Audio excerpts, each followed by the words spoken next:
ताई, काय सांगाल, आज तुमचा इतका मोठा विजय झालेला आहे. समोर माजी मंत्री लक्ष्मणराव ढोबळे यांच्या कन्या होत्या. काय भावना आहेत तुमच्या? मी सुरुवातीपासून एकच शब्द बोलून नाही तर करून दाखवेन, तेवढा शब्द त्यांच्यासाठी सफिशियंट आहे असं मला वाटतं. आणि संपूर्ण निवडणुकीमध्ये तुम्ही कुठेही टीका करताना समोरच्या उमेदवारावर दिसला नाही. काय आहे त्या पाठीमागचं कारण? टीका करणं हा माझा उद्देशच नव्हता, फक्त विकास उद्देश एकच होता. तो जनतेने साध्य करून दाखवला आणि एवढी मोठी जी जनता आहे ती माझ्या पाठीमागं उभा राहिली आहे. ती माझ्या पाठीमागं असंच कायमस्वरूपी उभी राहील आणि त्यांच्या विश्वासाला मी पात्र नक्कीच ठरेन.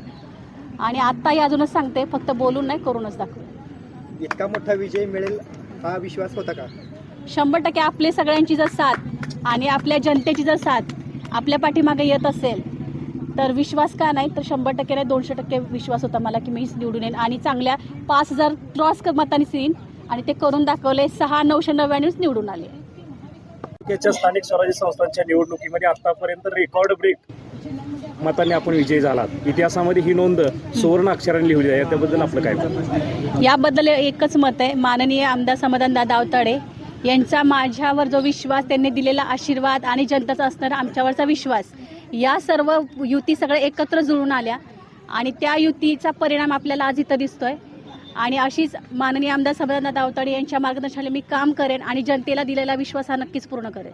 कार्यकर्त्यांच्या अंगावर गुलाल पडल्यापासून कार्यकर्ते आज दिवसभर चर्चा करतायत की करुणाताईंना समाज कल्याण समितीच्या सभापती पण मिळालं पाहिजे. याबद्दल कार्यकर्त्यांच्या भावनेला आपण कसा प्रतिसाद द्याल? कार्यकर्त्यांची भावना ही नक्कीच जास्त उफाळून आली असं दिसतंय आणि कार्यकर्त्यांनी